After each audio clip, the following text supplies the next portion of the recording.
Well, it's 900 hours Central African time. Welcome to Media Monitor here on the SABC News channel. Good morning and thank you so much for choosing us. I'm your host, Alicia Jali, and I'm going to be with you for the rest of this hour as we unpack the biggest stories of this past week. Let's take a quick look at what we have for you this hour. We're going to start by looking at the latest with the SABC tragedy where 94 mentally ill patients lost their lives. We discuss the ongoing poultry job crisis and also look into Advocate Gerrie Nell's much publicized resignation from the NPA into AfriForum. And finally, we're going to unpack US President Donald Trump's 2 weeks in office. But first, as always, it's 900 hours. These are the current news headlines. The J9 Foundation says Springbok legend US van der Westhuizen remains in a stable but critical condition in hospital. The foundation, which supports people living with motor neuron disease, has advised people to go to its website for updates on US condition rather than to listen to the rumors. The former BOK captain and scrum half, who has been battling motor neuron disease since 2011, was admitted to hospital in a critical condition yesterday. The foundation says van der Westhuizen is fighting for his life and has asked people to pray for him.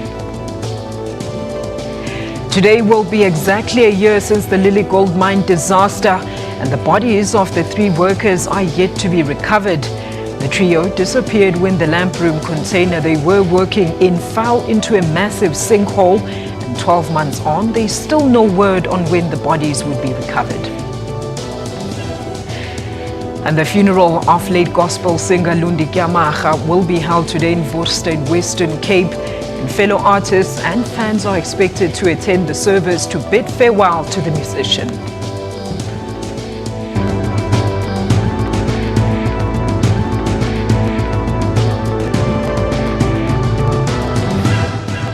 All right, let's welcome on the main panel. We're very pleased to welcome political analyst Professor Stephen Friedman, and we are expecting analyst Dumisani Hlope to join him later on. Professor, very good morning to you. Thank you so much for joining us. Morning, Alicia. I haven't seen you this year, so compliments of this new season. To you too, and thank you so much. All right, and of course, we now look at the big hashtags of this week, and for the segment, you know him by now, SABC multimedia producer, our very own Neo Motlong. Neo, good morning. Good morning, Alicia. How are you? I'm very well, thank you, Great. Neo. Do you have big hashtags for us this week? Let's start with the biggest one. The biggest one has to be Life Esitimeni. It Oh was my a goodness. major topic on social media. So, Alicia, we took it onto social media to ask this poll, who must take full responsibility for the deaths of the 94 mentally ill people, as detailed in the Life Esitimeni report. And as you can see from the results, I mean, 18% said it has to be the MEC of Health in Gauteng, while 62% says all officials in the department,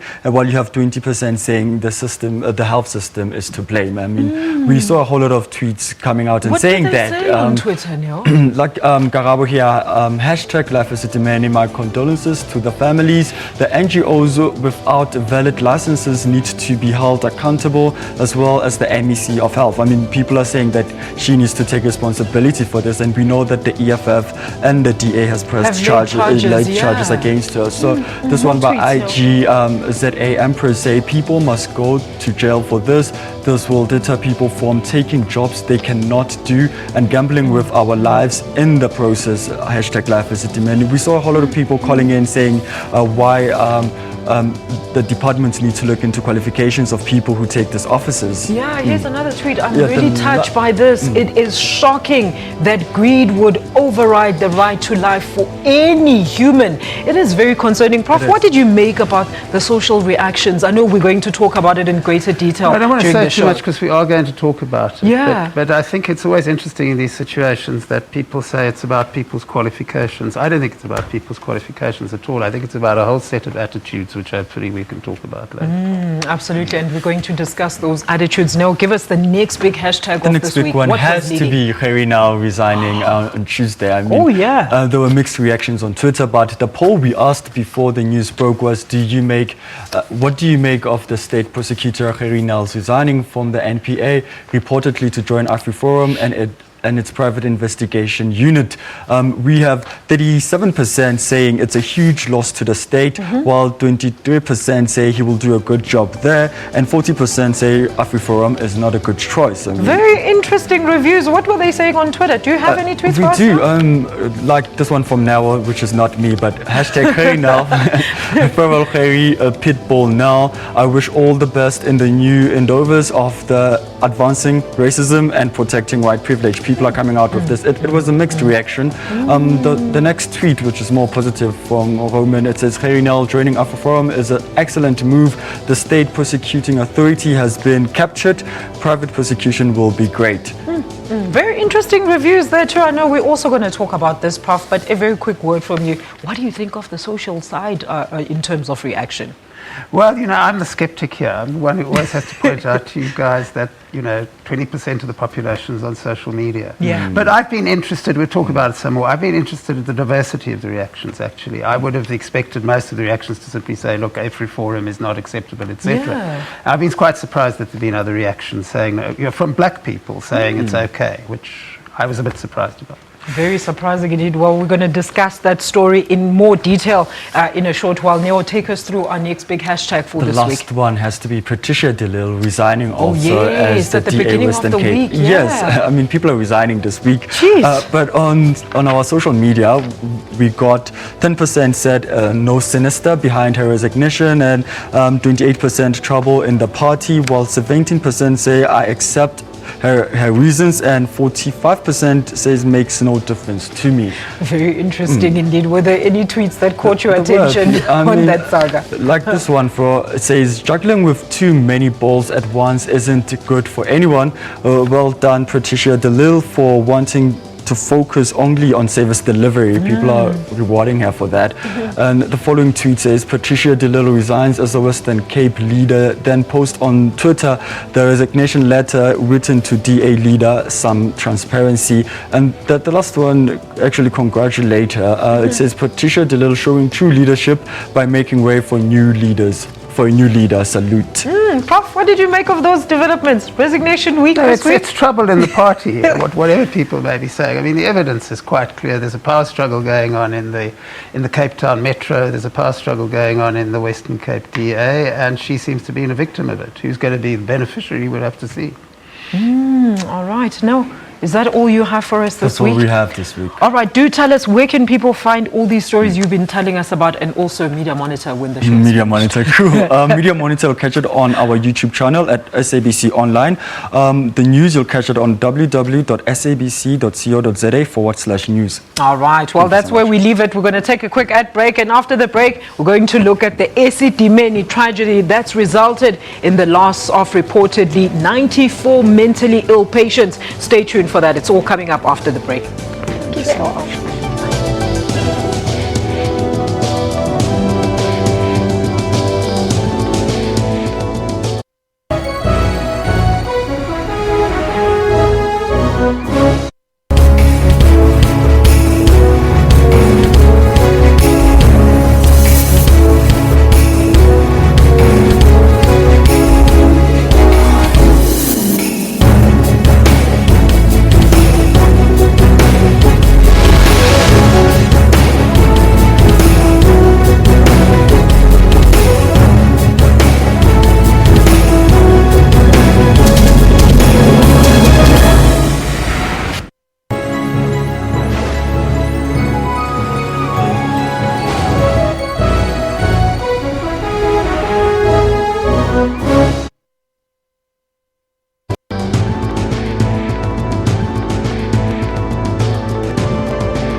Welcome back. Let me first welcome on the panel now Mr. Dumisani Hlophe, political analyst. Dumisani, thank you so much for coming. Why were you late? No, I was, delayed. I wasn't late. All right. Well, thank you so much He was signing autograph.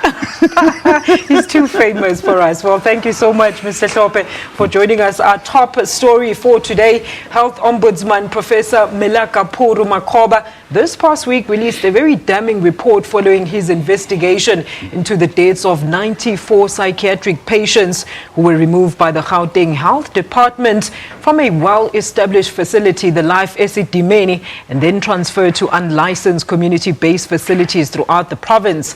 And according to Makoba, of the 94, only one died of mental health causes, while the rest died of gross negligence, including dehydration, epilepsy, diarrhea, and hunger, just amongst others. Now, this tragic incident raises questions about how widespread such neglect is, especially in rural communities.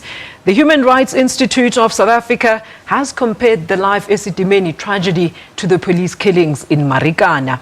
Meanwhile, criminal charges have been opened by some political parties against all health department officials that have been implicated in Makoba's report, and calls have also been made for Gauteng Premier David Makhura to take full responsibility and resign. Here's more on this insert. A total of 94 and not 36 mentally ill patients have died during this process. 94, not 60, not 80, not 87, whatever you read in the Sowetan was wrong. It's 94, and this, I call it a provisional number. The reason why I call it a provisional number is because there are other agencies that are investigating this process, like the South African Police. They are still investigating. There are corpses that are still in mortuaries that have not been identified, and we don't know whether they form part of this. Not all the information we could get from the NGO was often full. Some of them were actually reluctant to give information. And some families are now just coming out of the woodworks, sending us names of their relatives that they want us to investigate. So I suspect that the number, it's higher than that, and that's why I have entitled my report 94 silent death and still counting, because the counting will obviously outlive my report. And I want to emphasize, this is a provisional number that keeps on changing as more people are obviously counted. I'm at a loss for words, gentlemen. What a tragic incident. Dumsan, what do you make of this? Yeah, no, it's quite bad, and I think it speaks to a whole range of issues. One, I think, is to the extent that as a society we take care of the vulnerable, the sick, the elderly, children. The extent that we put that extreme, attention to the vulnerable in our society. So it speaks to our attention in that regard, and it seems like we're doing pretty badly. So that's one. The second thing, I think, is a question, it raises issues of governance, of accountability, ethical issues. As a leader, you are constantly faced with the challenges of making decisions, issues of accountability and all of that. And I think at this point in time, there's a temptation that we can praise, former MEC Katana for stepping down like she acted accountably, but it may not necessarily be the case. But then it also raises other issues for that, saying, why didn't the people responsible for Marikana, for example, step down?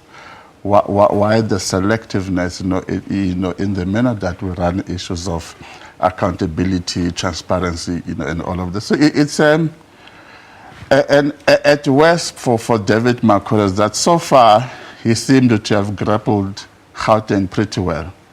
And this is a big blemish for him on a leadership issue. Prof?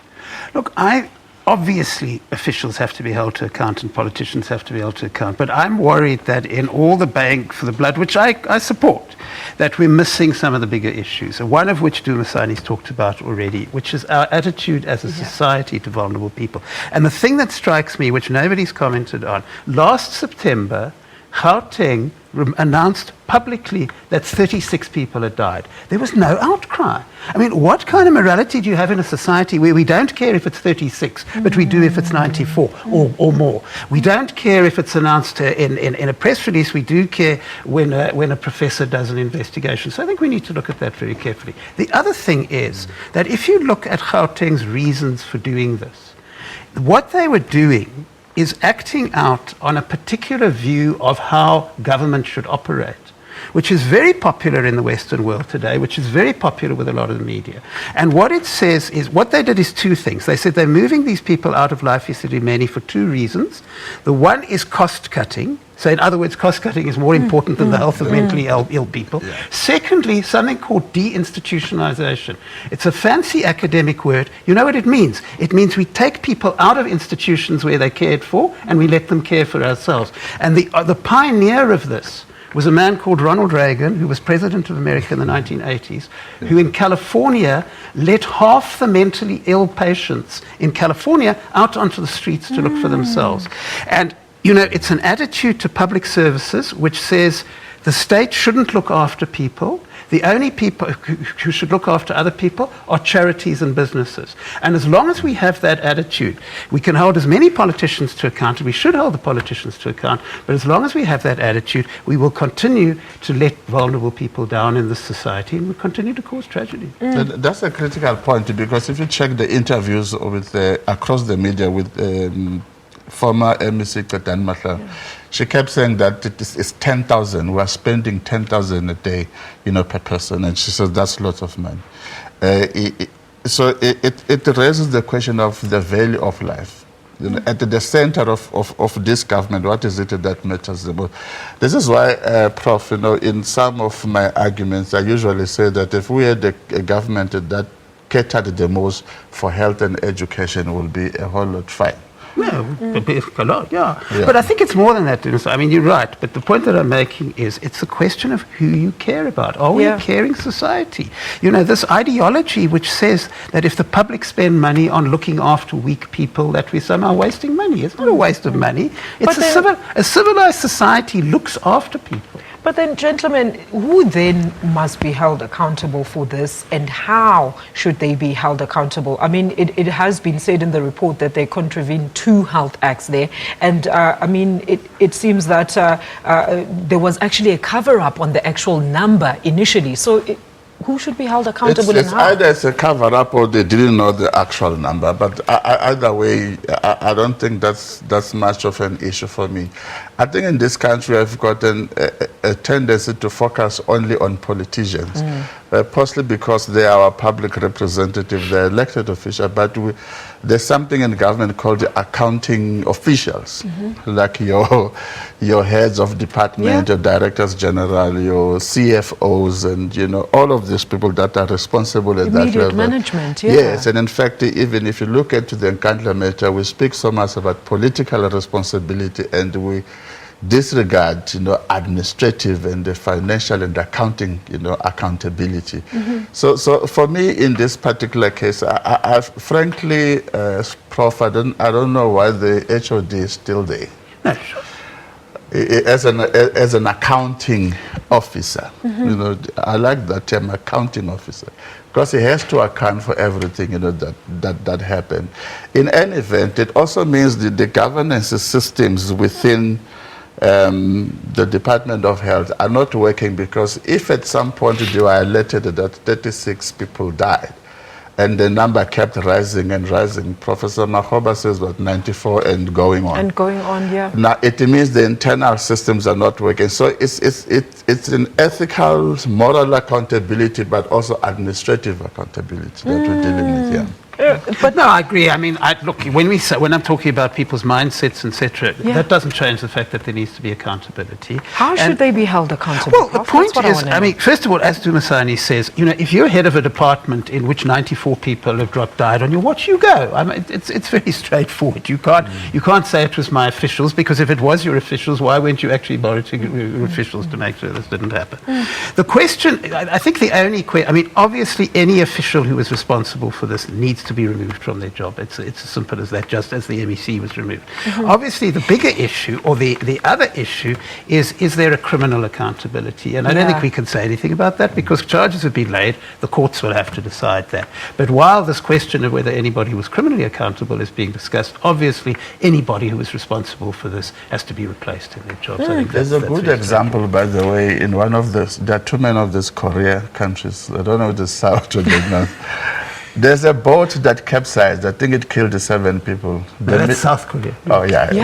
The minister resigned, the minister of transport. Oh, yes. Now, that's an act of accountability. You know, Pirates lost 6-1 and the coach resigned immediately last. I mean, that's an act of accountability. But it doesn't bring back the lost lives at the end of the day. Yeah, but it prevents more lives being lost in the future because then officials know that if anything like this happens, they're out of a job. And that's the important thing. Do you think government, in particular, Premier Makura, reacted speedily enough, according to you, gentlemen? Prof? Look, we have to, from my sense, yes. I mean, you know, look, there is accountability. If I think the point we need to ask about the Premier is, did he act as soon as he knew about it? Now, it does seem, from what we've seen so far, that as soon as these 36 deaths were reported, he appointed Professor Makgoba, which, I mean, in that sense means he was doing what he was supposed to do. I mean, I don't know what may come out afterwards, but that has to be the test. As soon as he knew, did he act? What do you think, Dumi? Well, let me sound like a journalist. According to my reliable sources, when this came up, he did ask the department to provide him with constant reports. Yeah. So he had to rely on internal reports that he got from the department, but also appointed. So I think on balance of probabilities, he reacted fairly well. All right. Well, that's where we're going to leave it now. We're going to take a quick ad break and more Media Monitor shortly after that. Do stay with us.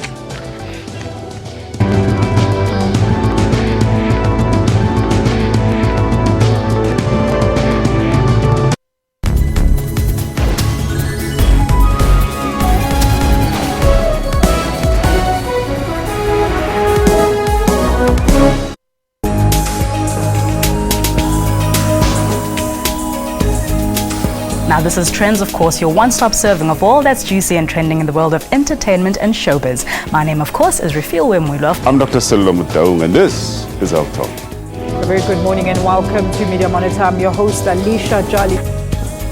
My name is Dumile Matez. My name is Mpo Sedu. What time is it? It's question time. For your daily dose of current affairs, tune in to the SABC News Channel.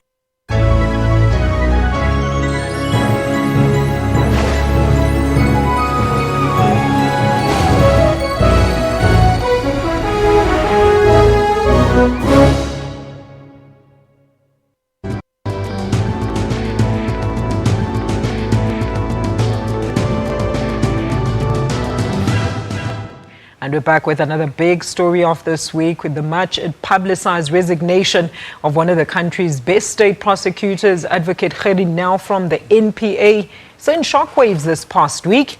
Now, Nel has been with the NPA since its inception and has worked on various high-profile cases, including, of course, those of the late mining magnate Brett Kibble and former South African Police Commissioner and Interpol President Jackie Selebi.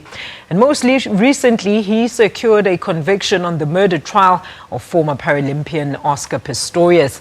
It is now reported that his decision to leave the NPA was because he's facing internal investigations. Well, Nel has since joined lobby group AfriForum as head of its private prosecutions unit. Here's more on this insert. In considering the move, I just thought that my 35 years as a prosecutor, I built up a integrity profile that I'm confident with. My integrity is not for sale. I will not sell my integrity to join a unit or to start a unit. That's my past. Going forward from here, I'm sure there will be lots of scrutiny, and I invite scrutiny of everything that we'll be doing. Please look at us, see what we're doing, criticize us, tell us that the perception people had before we started is in fact true. So I invite scrutiny of what we're doing from now on. Well, this comes after claims of lots of politics in the National Prosecuting Authority itself. So the other speculation is that you want to do this if the NPA declines to go after political cases, say President Jacob Zuma. Is that where you're planning to step in? Well, no, it's way premature to even indicate what cases and who we will look at. Firstly, we have to conceptualize the unit, we have to establish the unit, and then it's not that easy. We're not a parallel prosecution stream. We can only do private prosecutions, and you can only get a knowledge prosecute certificate once the National Prosecuting Authority decline to prosecute. If they decline to prosecute, only then can you look at the facts and see if there are any merit in the facts, and if they declined on reasons that you don't agree with, only then. This office that we've created is necessary. I think the people shouldn't necessarily criticize it, give us an opportunity. If there are no cases to be done, then I'm without a job. That I know. All right, you've said you've got carte blanche and it's an open book right now. Any idea of what you will look at first? The only idea that I have is I'm sure it will be some other corruption matter. I think that is what concerns people most. And I think that is the kind of matters that people might want us to look at. Gentlemen, what do you think is the sole reason that everybody is speculating about is the reason why Nel resigned from the NPA, Prof? No, I'm sure he resigned from the NPA because of the internal feuding within the NPA. I mean, there's a report that he was being investigated. It's not the first time he's been investigated. I mean, the NPA has been at war with itself for a long time, and I guess it's very difficult to operate there. So I don't think there's any secret about why he resigned. The interesting debate is what happens now. What do you think, Doom? Well, for anyone who gives a 24-hour notice, it can be a good resignation. That alone tells you that there's something pretty bad. So I don't think he resigned on good terms. But the second thing that we need to look into probably, Prof, is this high profile of people who resign from state institution and go immediately into political institutions. NGO, yeah.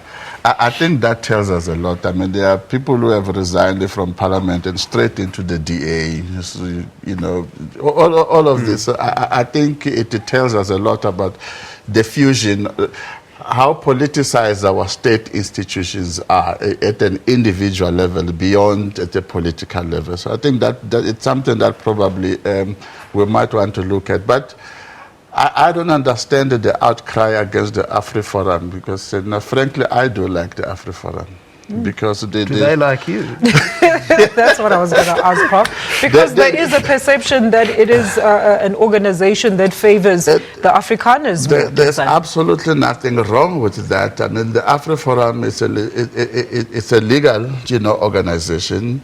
It operated through legal processes and institutions. It's not running any underground military establishment.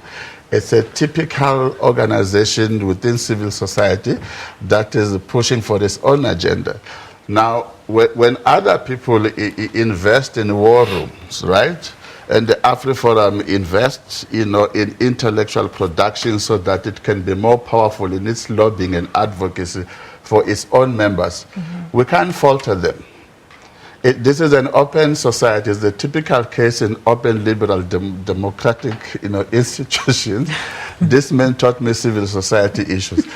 So they are part of civil society. The fact that other groupings are not investing enough in knowledge production to get what they want, it cannot be the fault of the AfriForum.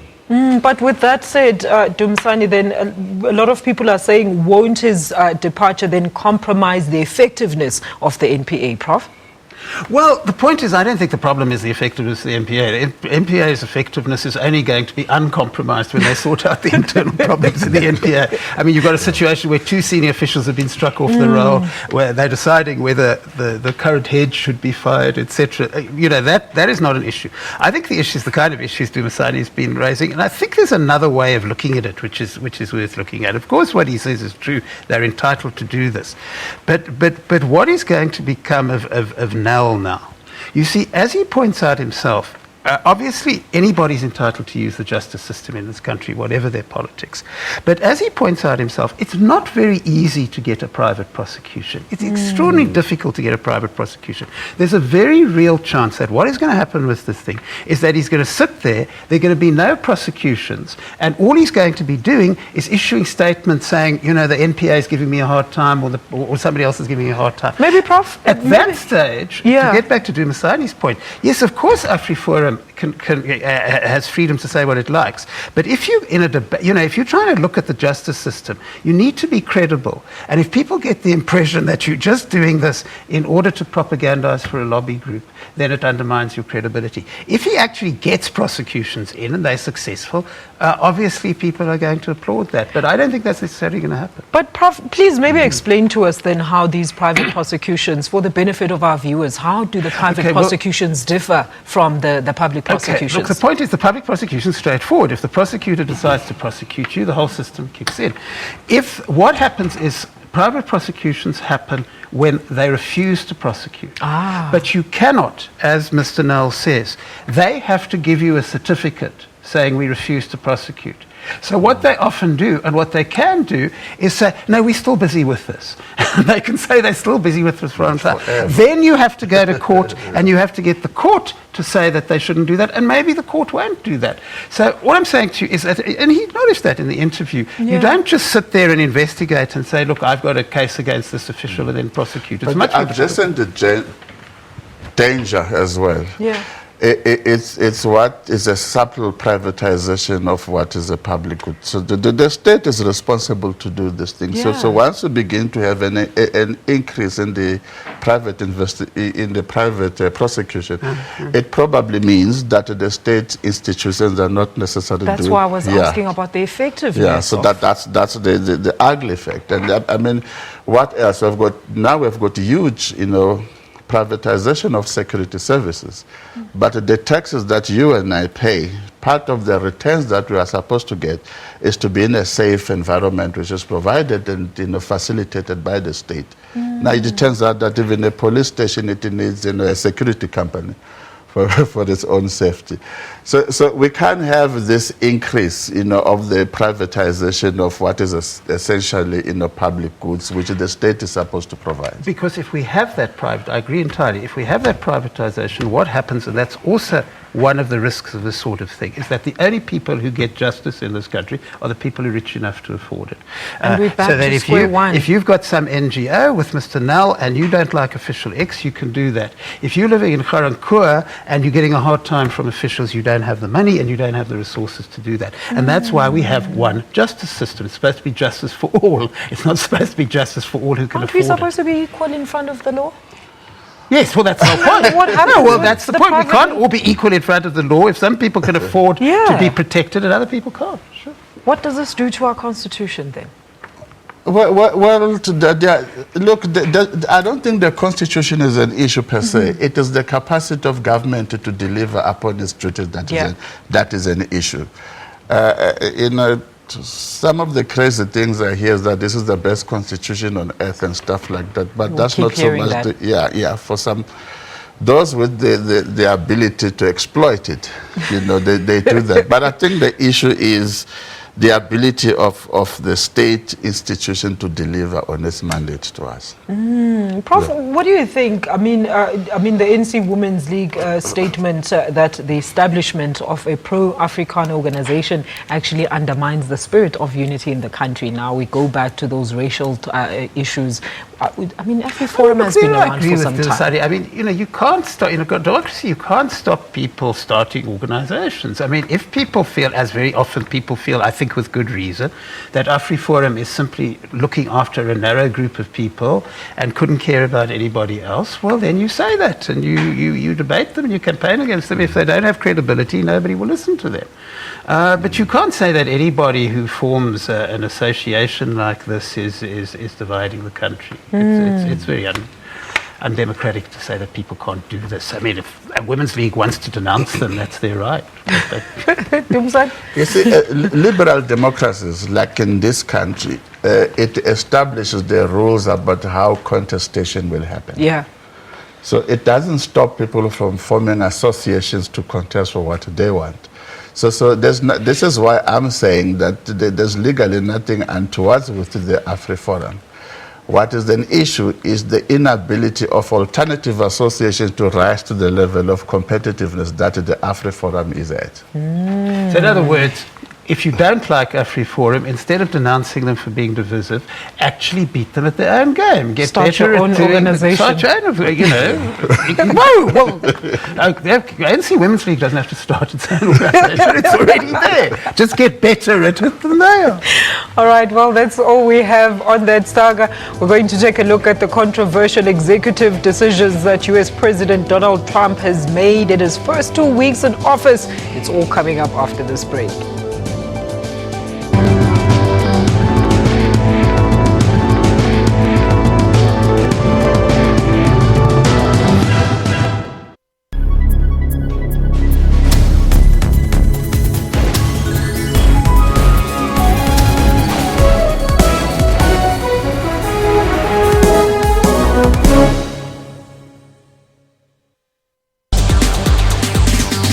On Network, we tell you about Africa's social media and technology landscape.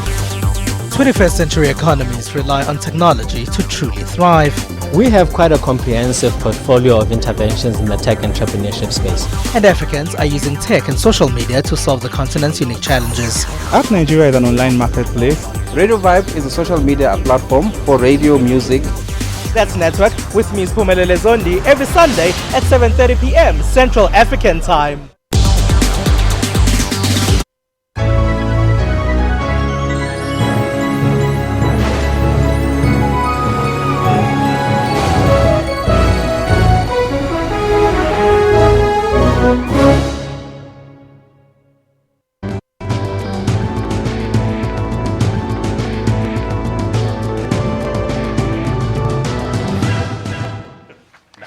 Welcome back. Now, South Africa is bracing itself for what could be one of the worst job shedding in the poultry sector, with more than 3,500 workers expected to be retrenched. South African chicken producers, including Rainbow Chicken, are battling to cope with competition from cheap European chicken importers. Now, during a previous National Executive Committee meeting of the ANC, it was resolved that government should buy struggling but productive poultry farms in a bid to save jobs and increase food security and production. Let's take a quick look at this insert. After 31 years of service, Tsenene Khumalo packs to go back home to Mpendle in KwaZulu-Natal. His retrenchment has left him devastated. Khumalo has been renting a room in Hammersdale to be closer to work. The 63-year-old father of four is the sole breadwinner of his family. He says even though he earned very little, it was enough to support his family. My wife has come to help me pack, as it is very difficult for me to accept that what I had committed myself to half my life is now gone. The unions have condemned the retrenchments. It is happening against our will, but the fact of the matter is that now it's happening. So since it's happening now, how do we really make sure that those workers and their families are able to sustain living after work? Meanwhile, the Food and Allied Workers Union says it's pleased with the government's decision of appointing a task team to look into the matter. The poultry industry has suffered the loss of close to 50 million rand a year in the past 5 years. And if there's no improvement in the next 12 months, more retrenchments will follow. We just need government to take a few simple steps to protect our chicken industry in the same way as the rest of the world does. Then we can expand everywhere again and re-employ people. That's what we need to fix. Sibonga Gongambata, SABC News, Hammersdale. So the worrying issue, gentlemen, is the number of job losses as we're struggling with the economy. What do you think of the saga? This is an important policy issue, and it's a bit more complicated than people making out, and it's certainly a bit more complicated than saying, well, we take over a few chicken factories and that'll solve the problem. You've got two issues here. On the one hand, we need to protect jobs. On the other hand, if you import these goods, then the prices for poor people go down. Okay. So what you've got to weigh up as a society is, do you want to protect jobs, and if you want to protect jobs, what do you do about prices? Now, instead of taking over companies, I would think that the best way to look at this is that we protect the jobs, and then we make sure that the price for poor people is subsidized, so that those who in the open market can afford that, so you don't have a basic foodstuff which is deprived of poor people. And that seems to me to be a far simpler solution than trying to take over, because even if you take over the factories, that doesn't solve the problem. Are you going to allow these imports in? Because if you allow the imports in, then you're not going to solve the problem by taking over the factory. And if you stop the imports, then you don't have to take over the factory. But I mean, wasn't everybody fine with this decision when it was agreed with Barack Obama on how the terms would actually unfold in reality, Dumisani?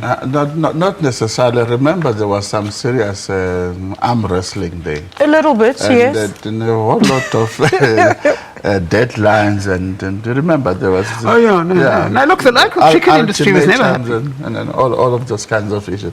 But I think for me, it's also the question that says, what is an interventionist state? Because South Africa is supposed to be that, to intervene in situations where it has to protect the most vulnerable. How do they intervene? Particularly the poor. But I'm not sure if this can be generalized, because from where I'm sitting, there are lots of people that are losing jobs from the mining industry. Okay, does it mean that we're now beginning to nationalize the mines to make sure that there's no loss of jobs and all of that? The manufacturing sector, it's also suffering a great deal. At some point, it used to be the most productive, sector of our society. It's no longer the case. So, what are the interventional means, by the state to rescue the situation there? I think the ANC here, NAC, it simply fell into the fact that this thing is in the public space. We are talking about it and then some quick solution, but I don't think it's a well-comprehensive, well-thought-out interventional measure to deal with the vulnerability of the unemployed and the poor. Look, Trump has changed orders and signed executive orders. Can't we do the same when it comes to this poultry thing? No, we can't do the same. Absolutely not. What can we do? What Dumisani is saying, in effect, is that this is what politicians do if they haven't thought through a policy issue and then they're subject to public pressure. And the obvious answer is you must think it through. I agree. I said earlier in relation to Isidimeni that the state needs, the public money needs to be used to protect people who are in need. Yeah. But I don't think, if you look around the world, the sensible way to do this is not to take over chicken farms. It doesn't work terribly well. What you do is that you put policies in place which protect people. You pass laws, you take policies. I've suggested what I think should be done. I think that we should increase tariffs on chicken so that we protect our local industry. But then we use the money from those tariffs. Yes, but then we use the money from the tariffs to subsidize food for the poor. What do you think, Dumisani? What are some of the policies I think in line with what the ANC says, that it must also intervene in the agricultural sector. There are lots of farms that are doing quite badly. In fact, black farmers are also struggling in that regard. Perhaps they could follow the same prescription. You see, that's also another important point which has come up. Look, the guys who are importing the chicken are saying, look, the local industry is so inefficient anyway that even if we stopped importing the chicken, there would still be jobs lost. So clearly, one of the things we need to do is find out what we need to make the local industry more efficient. Yeah. And that's part of it's called industrial policy, basically. And the odd thing about it is that government keeps on saying that it wants industrial policy, and everybody in business starts complaining about industrial policy. But here we have a case which is perfect for industrial policy, and we're not having an industrial policy. So what should Rob Davis and his team be doing then? Renegotiate this deal? Look, I'm not so sure, because part of the problem, Prof, they tell me if I'm wrong again, is I think there's a serious decline of what is traditionally called the national economies. Yes. And I think there's an increase of the internationalization or globalization of the economy. Yeah. And that even our little national economy gets subsumed into what the big boys and girls in the global market space, determine to be the outcomes of the trade. Well, I disagree with you there because let me give you an example. If you have a look at the European Union, okay, the number of laws in the European Union to protect their farmers. I mean, that is why if you make a pot of jam in Johannesburg and you try to sell it in Europe, the tariffs they slap on you are massive. And you know why it is? It's about politics. Because what happens is, if they don't do this stuff, their farmers go on strike, the French farmers block off the roads, the other farmers burn their crops, etc. I mean, the one point which is true is if you know, there's a lot of talk about globalization, and it's true in some areas. But if you look around the world, companies, rich countries in particular, just protect their farmers like mad. But we don't have that strength. What is our relative strength? Well, the relative, no, the relative. We're allowed to slap tariffs on chicken, on imported chicken. And I mean, the other big issue besides the job losses was. And this was what caused the big debate when this deal was still being discussed, was the safety concerns when it comes to these imported chickens, because they're saying, I mean, why would you offload chicken that you think is good enough for your people to eat in your country? You see, I think what Dumisani is talking about is that, you know, the reason we went for this, you're allowed to do it, but then the Americans start using strong-arm tactics, etc. But I don't think you need to, if you look around the world, yes, they're powerful and we're not powerful, etc., but there are things you can do about this. Okay, you don't have to simply roll over. But it doesn't mean you have to eat old or substandard chicken. Well, I mean, that's simply a question of... We're not a first world country. No, the question is whether you're a first world country or not. If anybody imports goods which are not fit for human consumption, you destroy them. It doesn't matter where they come from. That's just a health...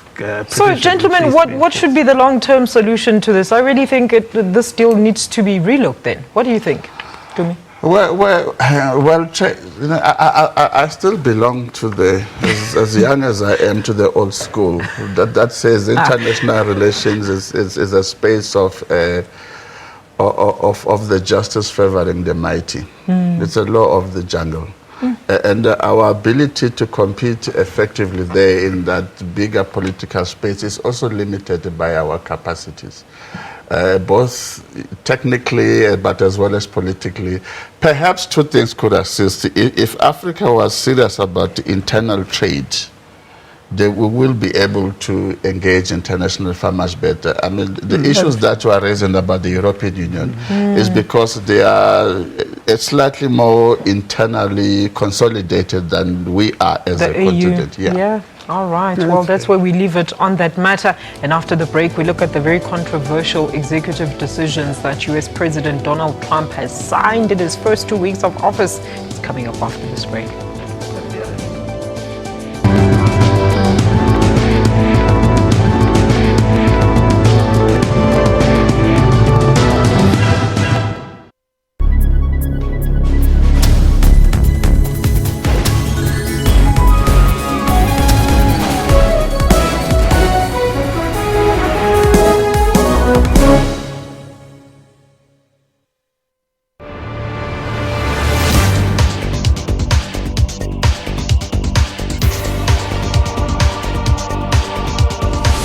Did you know the big hole digging started in 1871 and ended on the 14th August 1914?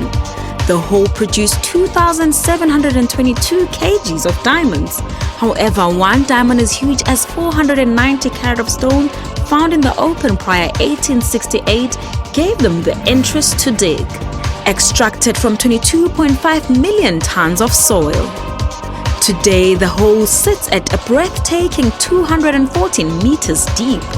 Kimberley Big Hole attracts tourists from all over the world, taking a vintage tram past the city, then cycling around the Big Hole.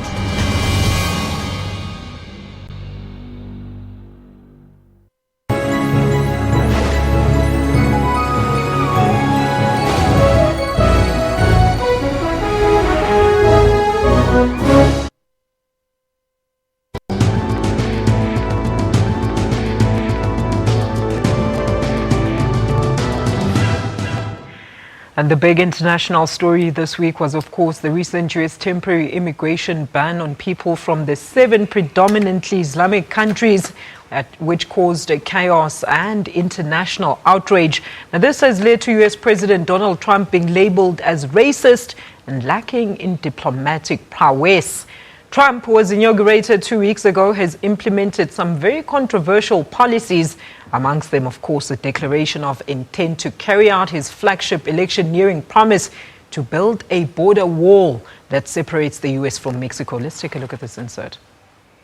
Looks like. This is what democracy looks like. Protesters nationwide continue to voice their disapproval of President Donald Trump's travel ban. Even after a federal judge late on Friday lifted the ban Trump had imposed on citizens of 7 mainly Muslim countries. Your bigotry and racism has no place in America. Protesters rallied outside of the White House to say everyone is welcome in the United States. Just a few miles away at Dulles International Airport, travelers who were once affected by Trump's executive order began arriving on U.S. soil. Nobody said to me no. Very good. Immigration attorneys are on hand at some airports to help answer questions, but they say they don't know how exactly the politics will play out. We don't know what's going to happen. What I do know is that the administration has said they're going to file an appeal. Trump is vowing to bring back the restrictions, tweeting on Saturday, the opinion of this so-called judge is ridiculous and will be overturned. And despite the many protests, the Justice Department filed an appeal Saturday against the Seattle court ruling that had suspended Trump's immigration ban. Development there later this week was the fact that this Seattle judge managed to block the ban nationwide, and airports were actually instructed to start taking those banned citizens. Prof? Yeah, it was a judge appointed by George Bush. It's not some liberal judge. The so-called judge is actually a right-wing judge. Look, I think this is very significant. If you look at what he's been doing since he became president, I mean, this is basically an attempt to dismantle democracy in America. Not only does he pass racist legislation, he doesn't seem to want to, in a democracy, laws are supposed to be passed by Parliament, the Congress. He's not interested in the Congress. He sits in his office issuing instructions and edicts. And then when the judges use the law, Republican conservative judges use the law, he calls them so-called judges. What we're going to see in America over the next few years is the system strong enough to stop him doing this? First of all, the judges. Secondly, you've had a situation where the major cities, New York, California, San Francisco, Los Angeles, Boston, have said we're not interested in this nonsense, we're not going to do it.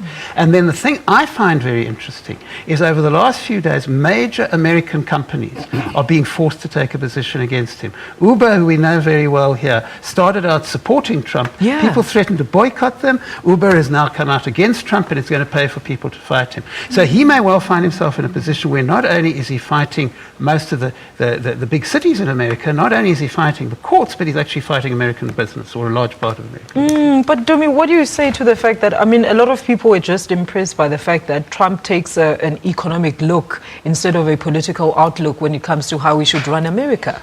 No, it can also backfire. And, I usually say that Trump must notice that the elections are over. He must stop campaigning. He can't keep campaigning against Obama and Hillary Clinton.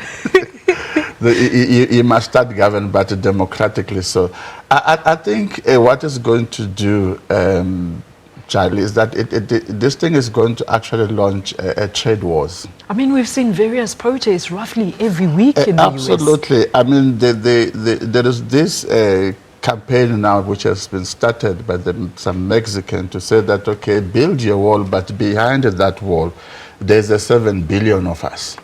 And we don't have to buy the Fords, we don't have to buy, so it's going to launch some very, very serious trade wars. I mean, already in Asia, there are people that are saying that his executive orders, for example, they've actually given China some serious power.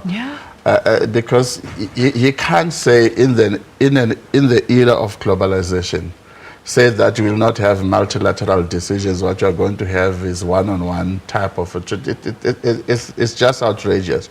But then this is where part of my faith in civil society organizations come in, because there is this civic militancy to ensure democracy, and it's not limited just to the U.S.